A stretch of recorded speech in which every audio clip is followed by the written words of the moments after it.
आज का जो पहला गांव मिला है पाखाटोला। पाखाटोला में आपका स्वागत है। तो चलिए इस कैमरे के माध्यम से आपको पाखाटोला गांव से रूबरू कराते हैं। तो आप देख सकते हैं जो पाखाटोला गांव है कुछ इस प्रकार गांव की खूबसूरती है। बड़ा ही सुंदर गांव है पाखाटोला। ज़्यादा बड़ा गांव नहीं है लेकिन गांव वाकई खूबसूरत है। नर्मदे हर भगवान। और खजूर के पेड़ खूब सारे हैं यहाँ पे, खजूर के। ठीक है, अभी बताया मैंने, वापस से हमें सड़क मिल गया। तो सड़क से हमारे जो प्रभु जी है ना, प्रभु जी क्या कर रहे थे अभी? मैं यही कह रहा था, जिस चीज से जितना भागो ना वो चीज उतना ही आपके आंखों के सामने आके मिलेगी। बिल्कुल बिल्कुल। 150 किलोमीटर की दूरी तय कर ली यार ऐसे रोड में। हाँ, अब ऐसे रोड से दूरी बना के चलेंगे, वही रोड भीड़ से मिल रहे हैं। वही मिल गया नहीं। हाँ, अब ये एक उपाय बचा है कि जो है उसी को एक्सेप्ट करो। हो, अब तो कोई चांस ही नहीं है हमारे पास, दूसरा विकल्प नहीं है ना। नर्मदे नर्मदे। भैया क्या ले जा रहे हैं आप लोग? क्या है वो? टमाटर बेचने। टमाटर। अच्छा टमाटर है। हमको लगा कुछ दूसरा फल वगैरह है क्या? नहीं, अरे वाह, ये देखिए। टमाटर है, लाल भाजी। तो आप कहीं गांव जा रहे हैं? हाँ, गांव गांव में बेचते हैं? हाँ। अरे वाह, पकल पकल टमाटर है। हाँ। ठीक है भैया, नर्मदे यार, बेचिए फिर। ये देखिए इधर भी जो धान के जो पुआल है ना, उसको एक जगह इकट्ठा कर दिया है। और इस पे क्या आता है ना, जितने भी बाहर वाला पार्ट है ना वो ख़राब हो जाएंगे। अंदर वाला जो पार्ट है ना, जो पुआल है ना, वो सेफ रहेगा और वो उपयोग में आते रहेगा गाय के लिए, गाय बैल के लिए।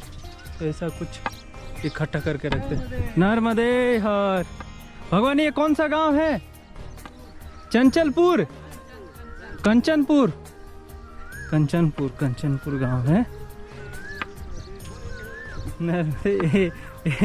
एक मिनट प्रभु जी, वो जो गाना है थोड़ा सा गाइए ना, वो जो गाना है वो वाला।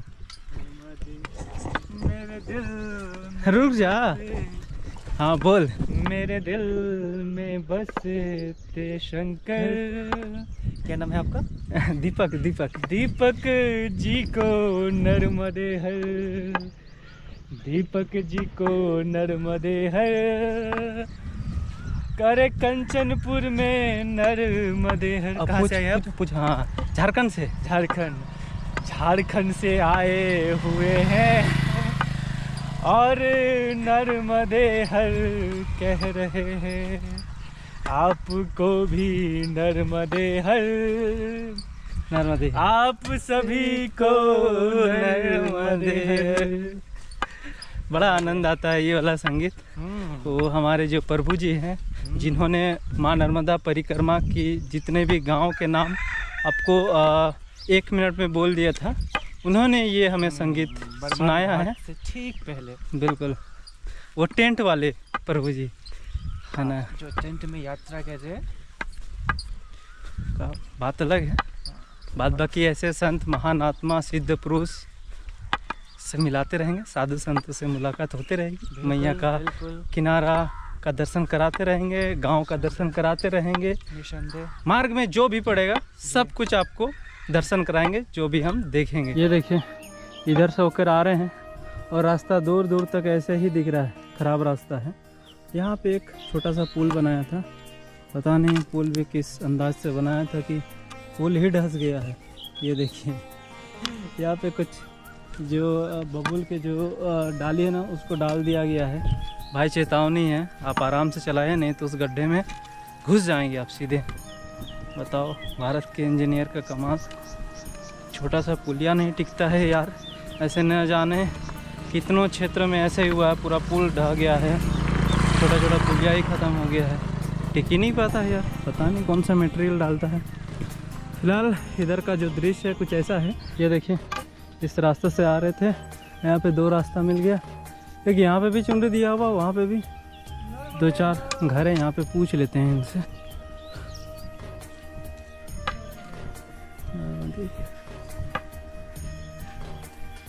रास्ता यही है अम्मा?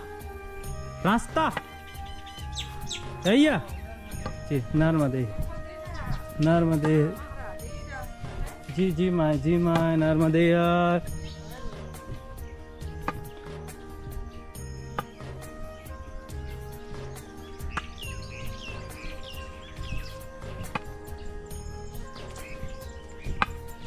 खुज्जा टोला, ये देखिए अभी हम और एक गांव में प्रवेश किए हैं। इस गांव का जो नाम है खुंजा टोला। अच्छा, टोला टोला करके नाम है इधर का, तो अच्छा है।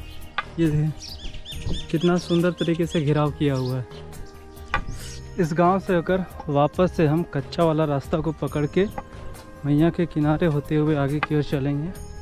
ये देखिए गांव इधर रह गया और यहीं से मैया किनारे जाने के लिए रास्ता है। ये देखिए सुबह जिस रास्ते से होकर जैसे जैसे रास्ते से आ रहे थे वैसे ही वाला रास्ता इधर भी मिल रहा है। जगह जगह ऐसे ही चुनरी है और ऐसे ही रास्ते हैं। खेतों के बीच ऐसे आड़ होता है, आड़ में ही रास्ता बनाया गया परिक्रमावासी के लिए। परिक्रमावासी ऐसे ही रास्ते में चलते हुए एकदम प्रकृति की गोद में प्रकृति का आनंद लेते हुए बढ़ते रहते हैं। ये देखिए वापस से हम एक नाला के सामने पहुंच गए हैं। और आपने देखा होगा अक्सर खेतों के बीच एक आध नाला रहता ही रहता है, तो यहाँ पे भी है। बट यहाँ पे भी नाला के पानी को रोकने के लिए इस प्रकार से चेक डैम बनाया है। ये देखिए किधर से रास्ता, नहीं इधर से, इधर से।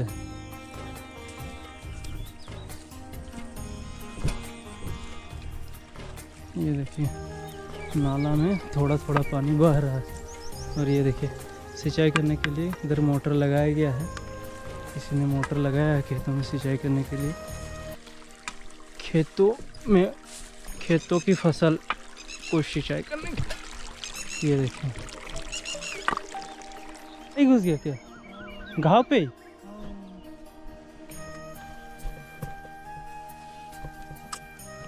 वापस से हम मैया के किनारे पे आ गए और यहाँ पे जो मैया का रूप है ना, जो दृश्य है ना, हम आपको दिखा देना चाहूँगा। ये देखिए बहुत ही सुंदर,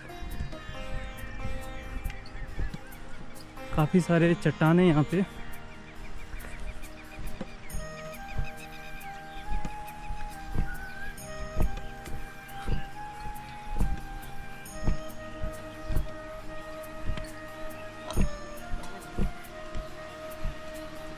ये देखिए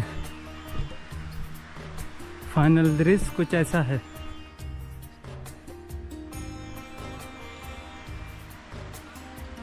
अभी तक आपने पुष्पा मूवी देखी है, बट पुष्पा राजगढ़ आपने नहीं देखा है। ये देखिए विधानसभा क्षेत्र पुष्पा राजगढ़ में आपका स्वागत है। और इधर का आप देख सकते हैं ऐसा कुछ दृश्य है यहाँ पे, और मंदिर है यहाँ। नर्मदे हर भगवान, नर्मदे हर, नर्मदे हर, नर्मदे नर्मदे। आप इस वृक्ष को देखिए, एकदम इसका जो आकार है छतरी की तरह है। और इसमें जो फल लगे हैं पूरे बाप रे बाप, है ना। नीचे बैठेगा, हाँ जो बबूल की छांव में बैठता है ना। हाँ, इसका जो इसका जो छांव है ना, काफ़ी घना छांव है। पूरा यहाँ से वहाँ तक छतरी एकदम गोल आकार ले लिया है और काफ़ी घना। धूप बहुत कम धूप वहाँ पे पहुँच पा रहा है। बाद बाकी फल देख सकते हैं, बाप रे बाप प्रभु जी, कई हजार फल होगा। काला नजर है तेरा, काली नजर है, आँख मत लगा। आँख कैसे लगा सकते हैं? आँख लगा ही नहीं सकते हैं। ये तो मैया की कृपा है। आँख दिखाता है। नर्मदे यार, क्या है कि मैया का जल ये पीते रह रहा है ना, है ना। आम का वृक्ष मैया का जल पी ही रहा है। तो भाई साहब इतना फल तो मैंने नहीं देखा है। ये नेक्स्ट लेवल का है भाई।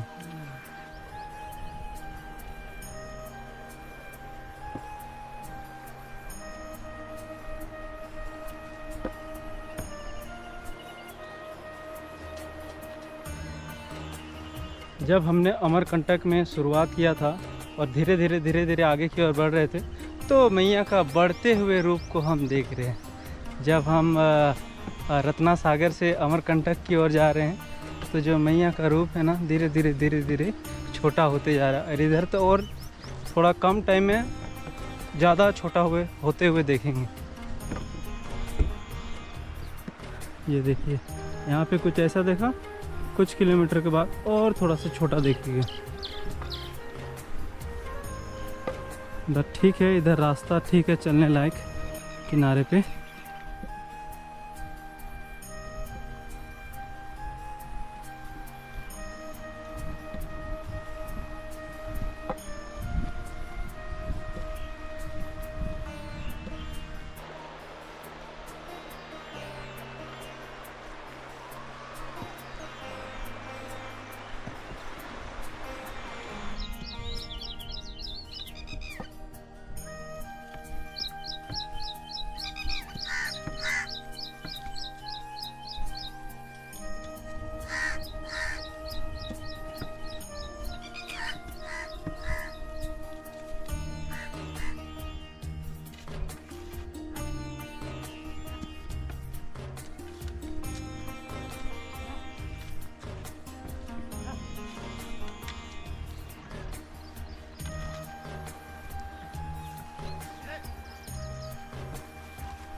नर्मदे हर।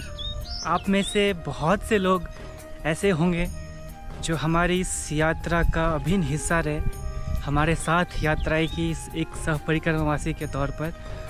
अमरकंटक से लेकर रत्ना सागर तक वहाँ पे हमने शोर परिवर्तन करके मैया के उत्तरी तट पे यात्रा शुरू की और वापस अमरकंटक की ओर जा रहे हैं। और इस यात्रा को बहुत करीब से, बहुत नज़दीक से आप लोगों ने देखा है।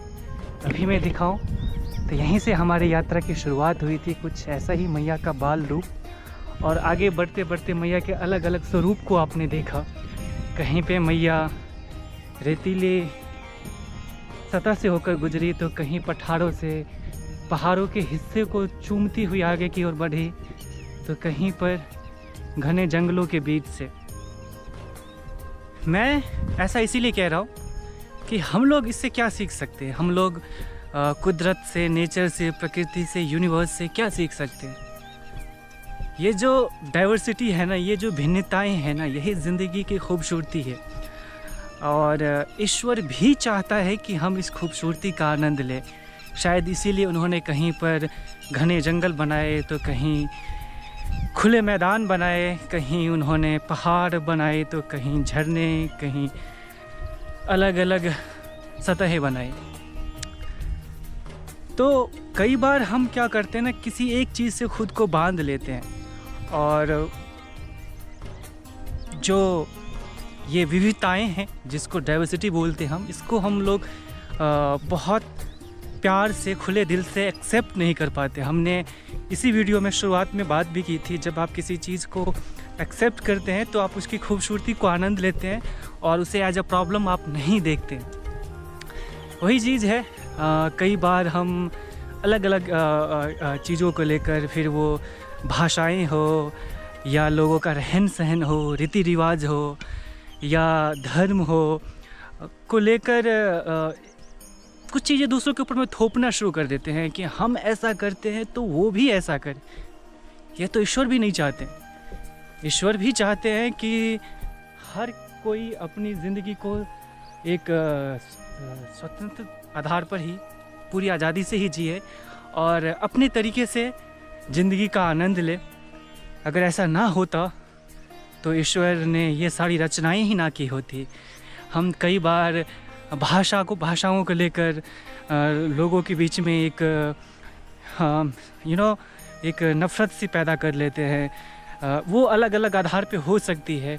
ऐसा कैसे हो सकते हैं? हर चीज़ खूबसूरत है, चाहे भाषाएं हो, हिंदी हो, इंग्लिश हो, उर्दू हो, बंगाली हो, मराठी हो, गुजराती हो, तमिल हो, तेलुगु हो। हर चीज़ की अपनी खूबसूरती है, हर कल्चर का अपनी खूबसूरती है, हर रहन सहन का। इवन हम जो पूजा पाठ करते हैं उनकी भी अलग अलग पद्धति है। जब आप बाहर निकल कर देखते हैं तो हर कोई अपने अपने तरीके से अपने ईश्वर को पूजता है, उनके प्रति अपनी आस्था प्रकट करते हैं। कुछ लोग ध्यान करना पसंद करते हैं, कुछ लोग पूजा करना पसंद करते हैं।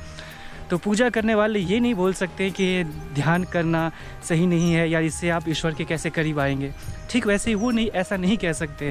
आप जब किसी को अपने अनुसार ही बनाना चाहते हैं ना, तो इवेंचुअली आप उसके ऊपर में कुछ थोप रहे, और किसी के ऊपर भी कुछ भी थोपना मतलब कि उसकी आज़ादी को छीनना है। और किसी का आज़ादी छीनना, किसी की स्वतंत्रता छीनना, इससे बड़ा पाप तो मेरे ख्याल से नहीं हो सकता। क्योंकि ईश्वर की जो सबसे खूबसूरत रचना है वो यही है, बदलता स्वरूप। नहीं तो जो मैया इस पूरे ब्रह्मांड को चलाती है, उनके लिए क्या मुश्किल था। वो अपने रूप को वैसे ही रख सकती थी जैसा वो अमरकंटक में थी, वैसे ही रख सकती थी, या फिर जैसे अमरकंटक में है वैसे ही वो रत्ना सागर के करीब भी रख सकते थे। वो क्यों हर जगह अपने स्वरूप को अलग रूप में देखती है? क्योंकि जीवन का भी यही सार है। हाँ, कुदरत के हम अलग अलग रूप को देखते हैं, या जब हम कुदरत को, नेचर को, प्रकृति को क्लोजली देखते हैं तो हम बस देख के ऐसे ही निकल जाते हैं। हम उनके बारे में गहन अध्ययन नहीं करते हैं। अगर हम उनके बारे में थोड़ी सी गहराई से सोचें तो ज़िंदगी के जितने भी प्रश्न हैं, जितने भी मुश्किलात हैं, उन सारे सवालों के, उन सारे प्रश्नों का जवाब आपको ये कुदरत ही दे देगी, यूनिवर्स ही दे देगी। और मैं ऐसा बार बार इसीलिए कह रहा हूँ क्योंकि इन 5 महीने, 5.5 महीने, 6 महीने में जब से हमने परिक्रमा की शुरुआत की, हमने बहुत ज़्यादा वक्त कुदरत के साथ बिताया, नेचर के साथ बिताया। और आप कहीं भी रह रहे हो, किसी भी शहर में रह रहे हो, किसी गांव कस्बे में, आप भी यकीनन कुदरत के आसपास ही रह रहे हो। लेकिन क्योंकि हम एक मटेरियलिस्टिक लाइफ स्टाइल का हिस्सा होते हैं, हम सभी, मैं अपनी भी बात कर रहा हूँ, तो हम इन चीज़ों के बारे में ऐसे सोच नहीं पाते क्योंकि हमारे पास में बहुत सी चीज़ें पहले से ही भरी होती है। लेकिन परिक्रमा के दौरान आप बस आनंद ले रहे हो। आप जिस भी उद्देश्य के साथ में जा रहे हो, आपके उद्देश्य अलग अलग हो सकते हैं, लेकिन क्योंकि प्रकृति के करीब हो और आपके पास में सोचने के लिए या फिर समझने के लिए आपका अवचेतन मन हमेशा खुले रूप से स्वागत करता है हर नई चीज़ का, इसीलिए आपके पास में ये अनुभव एक संग्रह के रूप में आते जाता है। तो बस मैं वही संदेश आप लोगों तक पहुंचाना चाह रहा था जो मैंने अनुभव किया। अगेन ये मेरा एक व्यक्तिगत अनुभव है और मैं उसी आधार पे आप लोगों से बात कर रहा हूँ। तो बस यही है, ज़िंदगी को जितने खुले तौर पे आप स्वीकार करोगे, हर चीज़ का, हर विभिन्नताएं का, उतने तरीके से आप आनंद लोगे। नहीं तो फिर आप अपनी आज़ादी को दूसरे की गुलामी समझकर आपस में ही विरोधाभास उत्पन्न कर लोगे। नर्मदे हर।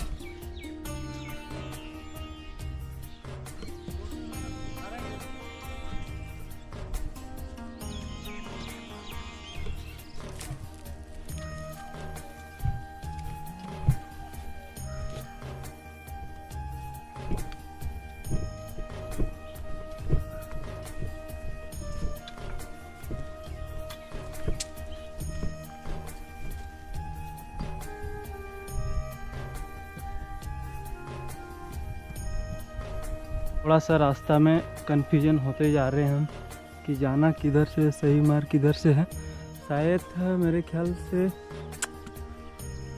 ये खेत के होकर लेके जाएगा और ये किनारे पे लेके जाएगा। कोई है क्या सामने में?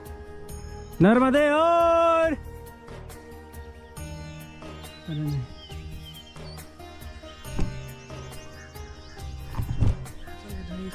इधर झंडा भी लगा है, इधर झंडा लगा है ना। हाँ, तो जिधर झंडा लगा उधर ही जाते हैं। थोड़ा सा कन्फ्यूजन हो जाता है इस साइड में, 2-3 पगडंडी मिलता है और कुछ पहचान देखने को नहीं मिलता है ना, तो किधर जाएं किधर नहीं, उसमें थोड़ा सा दिक्कत होता है।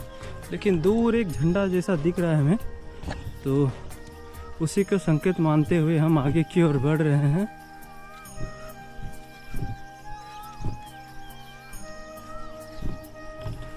बारिश के कारण खेतों में भी अभी हरियाली बना हुआ है।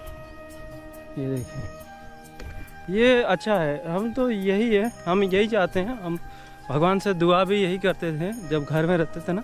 जब गर्मी का महीना रहता था ना, अप्रैल मई वाला, तो हम बोलते थे भगवान एक आध बारिश, 2-3 बारिश कम से कम दे दे, ताकि 2-3 बारिश दे दे ना तो खेतों में हरियाली बनी रहती है। हरियाली से क्या होता है ना, जितने भी गाय बैल है ना, बकरी वगैरह, पशु, तो चरने वाले आराम से घास उग जाते हैं, 2-3 बारिश में अच्छा खासा घास उग जाता है। जैसे कि उनको चरने के लिए दूर जाना नहीं पड़ता है, वो कहीं पे भी आराम से घास खा लेते हैं। तो ये है अगर अच्छा खासा भी, लेकिन इस साल ठीक है, बारिश किया है तो इससे बेहतर है। ये देखिए सुंदर सा रूप, ये पगडंडी कितना सुंदर दिख रहा है। ये बैर के पेड़ हैं, बैर के पेड़ अभी बहुत ज़्यादा ही मिल रहे हैं इधर, और कांटे भी खूब लग रहे हैं। उधर बबूल के कांटे लगे, इधर बैर के। ये बांस है, लेकिन बांस का कुछ ऐसा फूल है ऐसा।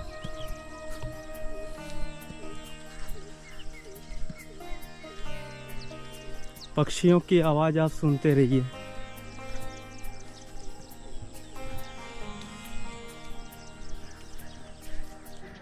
ये देखिए कंचनपुरा गांव में हम प्रवेश कर गए हैं। ये देखिए यज्ञशाला, यहाँ पे यज्ञ हुआ था, उसके लिए बनाया गया था ये बांस का। और ये देखिए यहाँ पे क्या लिखा हुआ है, भारी वाहन प्रवेश निषेध, यानी कि सड़क में भारी वाहन नहीं चला सकते। भारी वाहन चला चला के सड़क का जो हाल किया, बुरा हाल कर दिया है इसलिए। और जैसे कि मैंने दिखाया आपको, मध्य प्रदेश के इस क्षेत्र के अंदर इस प्रकार के यात्री प्रतीक्षालय जो है ना, बस पड़ाव, वो बहुत ज़्यादा ही देखने को मिला, हर एक गाँव में देखने को मिले। तो ये अच्छा है, यात्री आते हैं वहाँ पे प्रतीक्षा करते हैं बस का, ऑटो का, और अपने मंजिल तक बैठ के चले जाते हैं। बस आके वहीं पे रोकता है। तो ये सही है, गांव भी ठीक ठाक बड़ा है ये, क्योंकि ये देखिए इस गांव में बड़ा बाज़ार लगता है, शायद सप्ताह में 1 दिन लगता होगा या 2 दिन लगता होगा। ये देखिए, अरे बाप, ये देखिए पत्थर के कण देखते हैं, कुछ कुछ इतने नुकीले होते हैं कि एकदम घुस जाता है पैर के अंदर। हाँ, इधर साइड आप देख सकते हैं कितना शानदार रास्ता है चलने के लिए, एकदम मैया के किनारे पे। ये शायद ट्रैक्टर का रास्ता होगा। ये देखिए ट्रैक्टर चलने के लिए बहुत शानदार रास्ता है एकदम। मौसम भी आज अभी इस वक्त इतना सुंदर किया है, पूरा बादल छाया हुआ है, ठंडा ठंडा हवा चल रहा है, तो चलने में भी आनंद आ रहा है। ये देखिए गौ माता मैया के किनारे हरा हरा घास खा रही हैं।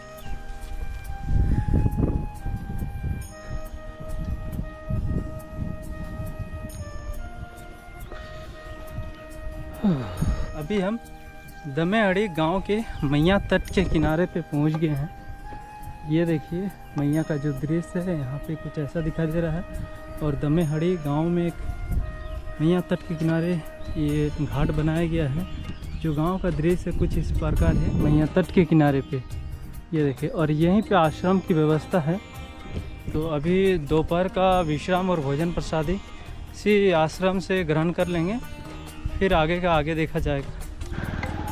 इधर दमेहड़ी गांव चला जाता है और यहीं पे सामने पे किनारे पे आश्रम है।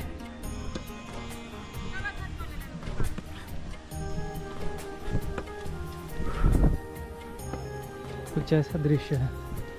ये बड़ा सा और बहुत पुराना पीपल का वृक्ष है ये वाला आश्रम है। अरे वाह, नया नया बन रहा है शायद, सुंदर है। नर्मदे हर भगवान, नर्मदे हर, नर्मदे हर।